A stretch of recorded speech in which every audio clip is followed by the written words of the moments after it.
کئی بار میں گئی ان کے یہاں اور مجھے مزہ بہت آتا تھا جب وہ ہمیشہ مجھے یہ کہتی تھی چھوڑو اب پڑھائی لکھائی کی باتیں چھوڑو، کچھ گوسپ بتاؤ، کچھ اسکینڈل بتاؤ. بہت کم لوگ ہوتے ہیں جو کھلے دل سے اس طرح کی محبت دے پاتے ہیں اور دے کے خود شکر گزار ہوتے ہیں کہ آپ گئے اور آپ نے ان کی محبت قبول کی اور ان کے ساتھ آپ رہے بیٹھے. ان کی جو ایک انٹلیکچوئل پہنچ تھی، جو انٹلیکچوئل سطح پہ، اور جس کو کہتے ہیں شی واز ویری ایریوڈائٹ. اردو افسانے میں ان کی حیثیت جو ہے وہ ایک روایت کی ہے، ایک لیجنڈ کی ہے. آنے والا زمانہ بڑی مشکل سے یقین کرے گا کہ اردو زبان میں کبھی اس پائے کی بھی ایک ادیبہ پیدا ہوئی تھی.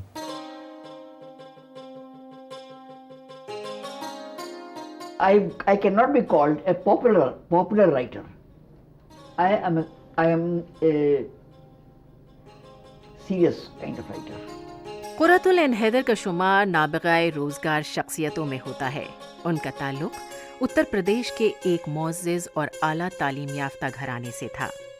وہ علی گڑھ میں پیدا ہوئیں. ان کے والد سجاد حیدر یلدرم خود بھی ایک بڑے افسانہ نگار تھے اور ادبی حلقوں میں ان کا نام بھی بہت معروف تھا. ان کی والدہ بھی ادبی ذوق و شوق رکھتی تھیں.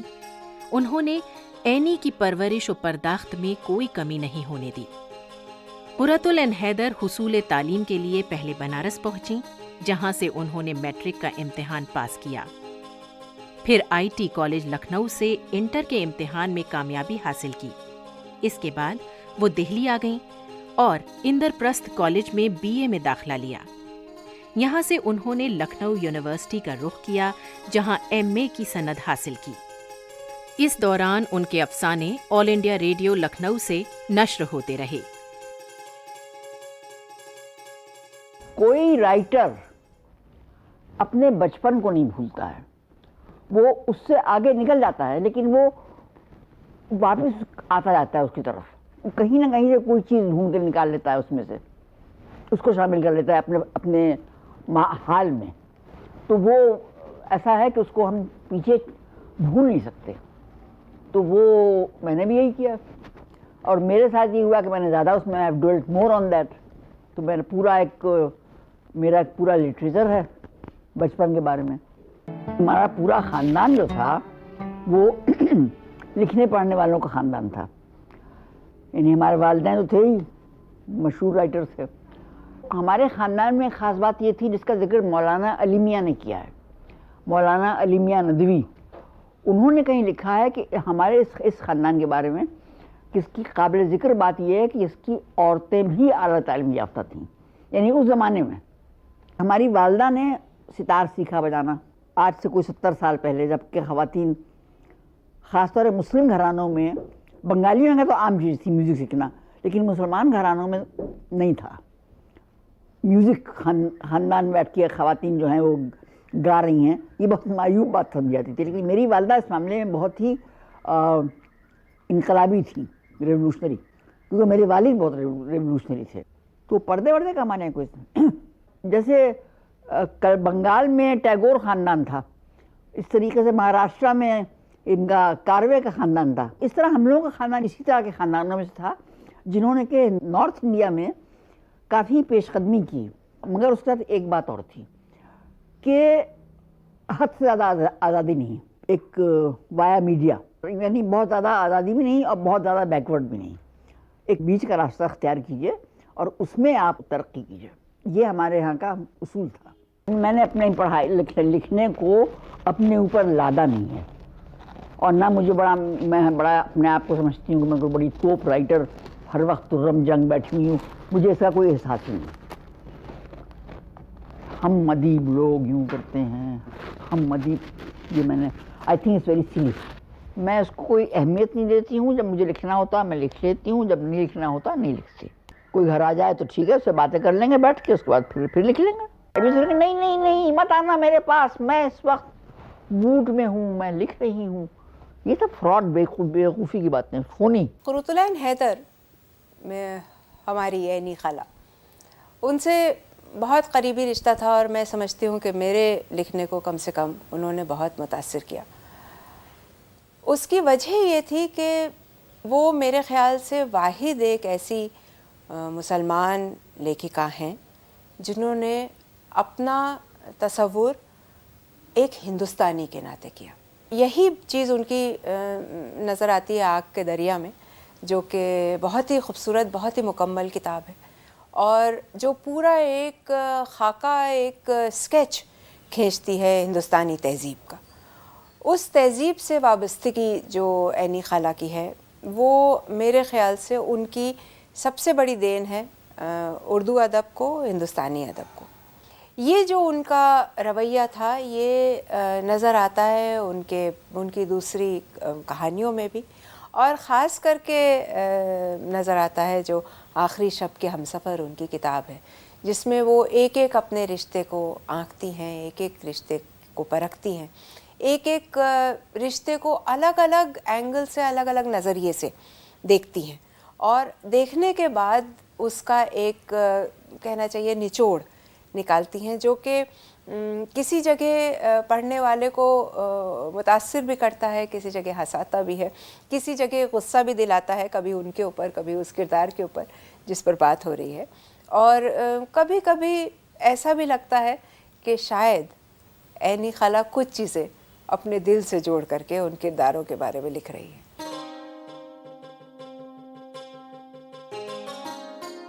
جب وہ آخری کتاب جو انہوں نے لکھی، جو کہ ایک طرح سے ہندوستانی ادب کا، خاص کر کے اردو ادب کا البم مانا جانا چاہیے، خیر جہاں دراز ہے، اس میں انہوں نے تصویریں شامل کیں، اور ہر اس ادیب کی تقریباً میرے خیال سے تصویر موجود ہے جو ان کے دور میں لکھ رہا تھا، سوچ رہا تھا، پڑھ رہا تھا، پڑھا رہا تھا، تنقید کر رہا تھا. اور یہاں تک کہ 15 برس کی کسی بچی نے ہائی اسکول کیا اور وہ بعد میں بہت بڑی ادیب بنی، اس کی وہ تصویر بھی 15 سال کی ان کے پاس موجود ہے، اور وہ اس کا حصہ ہے. قرۃ حیدر کی حیثیت میں سمجھتا ہوں کہ میں کیا، اردو افسانے میں ان کی حیثیت جو ہے وہ ایک روایت کی ہے، ایک لیجنڈ کی ہے. جہاں تک ان کی افسانہ نگاری کا تعلق ہے یا ان کے ناول ہیں، میں یہ سمجھتا ہوں کہ اردو میں اس طرح کے ناول یا اس طرح کے افسانے بہت کم لکھے گئے. ترقی پسندوں سے تھوڑا سا ان کا فاصلہ تھا.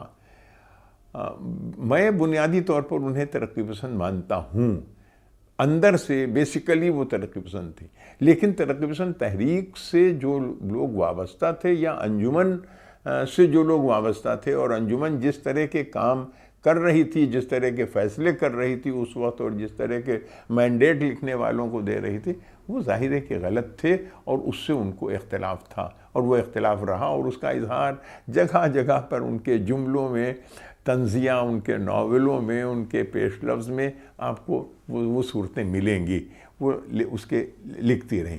لیکن اگر آپ ان کے ناولوں کو بنیادی طور پر دیکھیں تو یہ آپ محسوس کریں گے کہ ان کے یہاں اندر سے جو ترقی پسندی کی لہر ہے وہ کبھی کم نہیں ہوئی. انہوں نے جن چیزوں کو لکھا، پہلی بات یہ کہ جو پکچرائزیشن یا جو بیانیہ پر جو قدرت، جو مطلب بیانیہ پر حکم تھا ان کا چلتا تھا، جو قدرت انہیں بیانیہ پر حاصل تھی، وہ شاید ہی کسی کو ہو. جس موضوع کو انہوں نے اٹھایا اپنے ناولوں میں، تحریک آزادی پوری کس طرح سے کہاں کہاں سے اس میں دراریں پڑیں اور کہاں سے کیا ہوا، آخر شب کے ہم سفر، ان کا ناول آپ دیکھ لیجئے، آپ ان کا گردش رنگ چمن ان کا ناول دیکھ لیجئے، جہاں کہیں انہوں نے جس موضوع کو لیا ہے اس کو اتنی خوبصورتی سے بیان کیا ہے کہ میں یہ سمجھتا ہوں کہ ایک بار اگر کوئی اس کو پڑھنا شروع کر دے تو اس کو رکھ نہیں سکتا. یہ کامیابی تھی. تو کسی چیز کو بیان کرنے کے لیے، لکھنے کے لیے، اور اس میں پرفیکشن اور حقیقت کی وہ لہر لانے کے لیے کسی ناول نگار کا یا کسی فنکار کا اس تجربے کو خود حاصل کرنا ایک بہت بڑی بات ہے کہ وہ جن کو کبھی کہا گیا پوم پوم ڈارلنگ، وہ جا کے جھگی میں جھوپڑی میں رہے کہ یہ عورت کیسے رہتی ہے، یا طوائفوں کی زندگی پر جو انہوں نے لکھا ہے، ان طوائفوں کی زندگی کے بارے میں کہاں سے ان کے پاس اطلاعات آئیں. جو تاریخ ہے اور جو اس کا پس منظر ہے اور جس طرح سے وہ اس کو بیان کرتی ہیں، وہ انہوں نے اس ایکسپیرینس کو دیکھا ہے اور اس سے قریب رہی ہیں، تب انہوں نے لکھا ہے. یہ ایک بہت بڑی بات ہے. اینی آپا کی کہانیاں اتنی خوبصورت، جب پتجھڑ کی آواز سب سے پہلے میں نے پڑھی تھی، اور میں ان دنوں میں نیا افسانہ اس پہ لکھ رہی تھی اور کوشش کر رہی تھی یہ سمجھوں کہ ہندی اردو میں ماڈرنزم جب آیا، آدھنکتا آئی، جدیدیت آئی، تو اس کو کیسے کن لوگوں نے سب سے پہلے ریپریزنٹ کیا. تو مجھے لگتا ہے کہ یعنی آپا از ون آف دوز کہ پتجھڑ کی آواز جب دیکھیں تو اس میں ایک عجیب سی ایک کیا کہیں گے اس کو، جیسے ڈیٹیچمنٹ بھی ہے اور اتنی ہی انوالومنٹ بھی ہے جو فیمیل پروٹیگنسٹ کے اندر، اور پارٹیشن کی گونج جو ہے وہ اس میں برس رہی ہے تھرو آؤٹ. اور وہ اس ٹائپ کا ایک گھور ایک دم دکھ جو پارٹیشن کا تھا، وہ کہیں بیک گراؤنڈ میں رکھتے ہوئے یہ کہانی جب پتجھڑ کی آواز لکھی طلعت العین حیدر نے، مجھے نہیں لگتا کہ ہمارے پاس ماڈرنزم کی کوئی اور اتنی طاقتور چیز اردو میں نظر آتی ہے جب انہوں نے کام کیا. یہ ایسی ہی ان کی کہانیاں جو ہیں ہاؤسنگ سوسائٹی وغیرہ، جیسے ایک تو میں نے ہی ٹرانسلیٹ کی تھی آنر کر کے، مجھے لگتا ہے کہ یہ اچھا یہ ایک اور چیز تھی کہ ٹرانسلیٹ کرنے نہیں دیتی تھیں، وہ ہمیشہ کہتی تھی میں خود کروں گی. اور میں نے بڑے پیار سے ان کو بٹھا کے سمجھایا کہ کیسے یہ کہانی تو مجھے کرنے دیجئے، کیسے بھی کرنے دیجئے، اور الٹیمیٹلی آپ کے نام سے بھی ہم اس کو دے دیں گے. لیکن پہلے تو مان نہیں رہی تھی، لیکن پھر بیٹھ کے جب انہوں نے ایک ایک شبد میرے ساتھ پڑھا اور کنونس ہو گئی کہ ہاں ٹھیک ہو گیا ہے، تو پھر مجھے اجازت مل گئی تھی. تب سے میرا ایسوسیشن ایز این ایڈلٹ ان کے ساتھ رہا. کئی بار میں گئی ان کے یہاں اور مجھے مزہ بہت آتا تھا جب وہ ہمیشہ مجھے یہ کہتی تھی چھوڑو اب پڑھائی لکھائی کی باتیں چھوڑو، کچھ گوسپ بتاؤ، کچھ اسکینڈل بتاؤ. تو ادبی دنیا کے اسکینڈل میں اکٹھے کر رہی ہوں، بتاؤ ذرا کچھ. تو سو بڑا عجیب لگتا تھا، لیکن وہ دوستانہ ایک سٹائل ان کا اور بہت ہی اچھا لگتا تھا. اور وہ مجھے نہیں لگتا کہ آج کل ہم اتنے آرام سے وہ لیجر اور انٹلیکٹ کا کمبینیشن کسی میں دیکھ سکتے ہیں. آئی تھنک لیکھکاؤں میں سے کم ہی ہیں جو خود ٹرانسلیٹ کرنا چاہیں اور خود پریفر کریں کہ وہ اپنے آپ ہی اپنا ترجمہ کریں. سو اینی آپا واز کوائٹ انیوژول، پر ان کا یہ کہنا تھا کہ میں دونوں بھاشاؤں کو پوری طرح جانتی ہوں اور مجھ سے بہتر کون ہو سکتا ہے کیونکہ میں لیکھکا ہوں. اور لیکن اس سے زیادہ ضروری بات یہ تھی کہ ان کا یہ کہنا تھا کہ دیکھو جو اردو میں واجب ہے وہ انگریزی میں نہیں ہوگا، اور اس کا فیصلہ صرف آتھر کر سکتا ہے، کوئی اور نہیں کر سکتا، مطلب ٹرانسلیٹر نہیں کر سکتا ہے.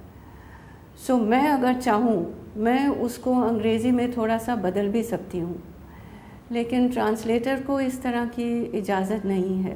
دین اینی ٹرانسلیٹر، ان کو پسند بھی نہیں تھا کہ کوئی اور ان کے افسانوں کو ٹرانسلیٹ کریں. سو کئی لوگوں کا یہ کہنا ہے that it's not a good idea for an author to translate her own work. خاص طور سے اینی آپا کو خود سے نہیں کرنا چاہیے تھا. ان کا یہ نہیں تھا کہ یہ بھی رکھنا ہے وہ بھی رکھنا ہے، یہ اردو میں ہے تو انگریزی میں ضرور جائے گا. شی واز روتھلیس، اس کو بھی نکالو اس کو بھی نکالو، یہ بھی ہٹاؤ وہ بھی ہٹاؤ. سو مچ سو کہ جب آگ کا دریا کا انگریزی چھاپا ہم نے، she insisted that becomes the master text, کہ اس میں اگر کسی نے بھی اس کا ترجمہ آئندہ سے کیا تو وہ اس انگریزی فائنل ٹیکسٹ سے کریں. حالانکہ وہ خود ٹرانسلیٹ کر چکی تھیں 40 سال پہلے، لیکن اپنی انگریزی ٹرانسلیشن کو بھی انہوں نے سدھارا. تقسیم ہند کے بعد ان کا خاندان پاکستان ہجرت کر گیا. وہ پاکستان جا کر اطلاعات و نشریات سے وابستہ ہو گئیں، پھر لندن کے لیے روانہ ہوئیں. یہاں وہ BBC سے جڑی رہیں. پھر اچانک ایسی صورتحال پیدا ہوئی کہ وہ ممبئی آ کر پہلے امپرنٹ اور بعد میں السٹریٹڈ ویکلی آف انڈیا کے ادارتی عملے میں شریک ہو گئیں۔ اینی آپا نے جو لکھا ہے وہ انہوں نے جو ان کی جو ایک انٹلیکچوئل اور ان کا جو ایک وہ جو ایک فطرت ہے اور جو ملتی ہے ان کی آگ کے دریا میں اور جو ان کی دیگر کہانیوں میں، وہ میرے خیال سے ایک اس طرح کی چیز اردو ادب میں نہیں ہے اور نہیں تھی، جو انہوں نے جو ایک ایپک جو وہ لکھتی تھیں اور کس سمجھ سے لکھتی تھیں، اور وہ ہندوستانی تاریخ اور ہمارے یہاں کی گنگا جمنی تہذیب میری نظر میں اینی آپا سے بہتر نہ کوئی جانتا تھا، نہ کوئی سمجھتا تھا، نہ کسی نے وہ لکھی ہے۔ وہ کنسرن بھی بہت تھی اس چیز سے کہ یہ سب جیسے اب ماحول میں تعصب آتا گیا، اور اب انفارچونیٹ بات ہے، افسوس کی بات ہے کہ ہمارے سماج میں ہم دیکھتے ہیں کہ تعصبی عناصر جو ہیں وہ بڑھ گئے ہیں، اور وہ بہت ڈسٹرب کرتے تھے اینی آپا کو کہ یہ کیا ہے، یہ کیا چیز ہے، ہم نے تو کبھی پہلے ایسا نہیں دیکھا تھا۔ اپنے واقعات سناتی تھی بامبے کے جیسے ایک کاسموپولیٹن کلچر کے بارے میں انہوں نے لکھا بھی ہے اور رہی بھی ہیں، اور بہت تو انجوائے بھی کیا انہوں نے اپنا وہ بامبے کا جو ان کا اسٹے رہا، اس کے بارے میں لکھا۔ تو she could never relate to what was happening now in the country.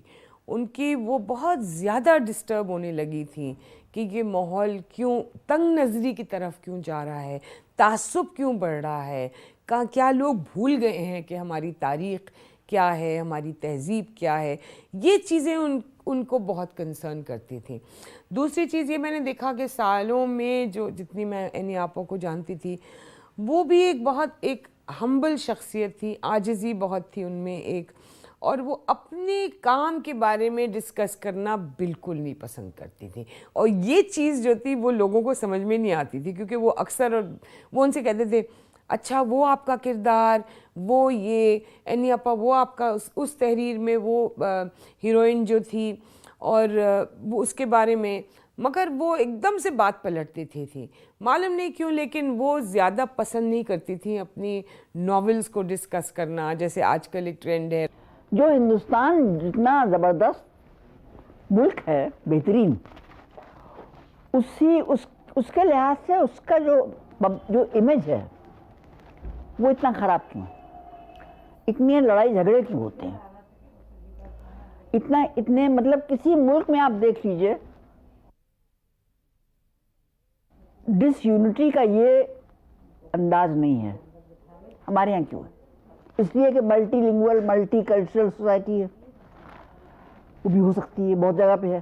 ہمارے ہاں ہماری والدہ کی نانی ایک بات کہا کرتی تھی کہ بٹیا اس ملک، یہ دنیا کا واحد ملک ہے جس میں ایک پھل پیدا ہوتا ہے جس کا نام پھوٹ، خربوزہ اور سردے کی طرح کی چیز ہوتی ہے۔ تو اب یہ بتائیے کہ ہمارے ہاں پھوٹ تو اگتا ہے زمین سے، وہاں لڑائی جھگڑے اس پہ مضمون لکھے جا رہے ہیں، پارٹیاں بن رہی ہیں، ملک تقسیم ہو گیا، ہنگامے ہو گئے، ہر طرف دیکھیے تو لوگوں میں ایک پریجڈسز کا ایک انبار ہے، دیواریں کھڑی ہو گئی ہیں، ہر ایک کو ایک دوسرے سے پریجڈس ہے۔ ذرا سا کھرچیے تو اندر سے نکلے گا کہ کچھ نہ کچھ بدگمانی ہر ایک کو ہے، ہر ایک سے، چاہے وہ ایک فرقے کے لوگ ہوں، چاہے وہ دو فرقوں کے لوگ ہوں، چاہے وہ ایک سیکٹ کے لوگ ہوں، چاہے مختلف صوبے کے ہوں، اتر پردیش کا ہے تو وہ پنجاب کا ہے تو وہ آسام کا ہے، اس میں جھگڑے ہیں۔ اتنے جھگڑے کہیں نہیں ہوتے۔ ہاں تو یہ میرے سامنے یہی سوال تھا کہ ایسا کیوں ہوا، تقسیم کیوں ہوئی؟ کتنے لوگوں کے گھر تباہ ہوئے ہوں گے، کتنے خاندان مٹے ہوں گے، کتنے، جب یورپ کے نقشے بدلے ہر وار کے بعد، جب ایشیا کے نقشے بدلے ہر وار کے بعد، تو جو نقشے بدلتے ہیں پالیٹکس، جب پالیٹیشنز دنیا کے فیصلے کرتے ہیں تو ان کو انڈیویجولز کا یا خاندانوں کا انہیں کوئی احساس نہیں ہوتا، انہیں پرواہ نہیں ہوتی، وہ جانتے ہی نہیں کہ انسان پہ کیا گزرے گی۔ تو یہ ہم لوگ جو ہیں نا، ہم آپ جو ہیں کہیں بھی ہوں، کسی بھی ملک میں ہوں، ہم لوگ پونز ہیں،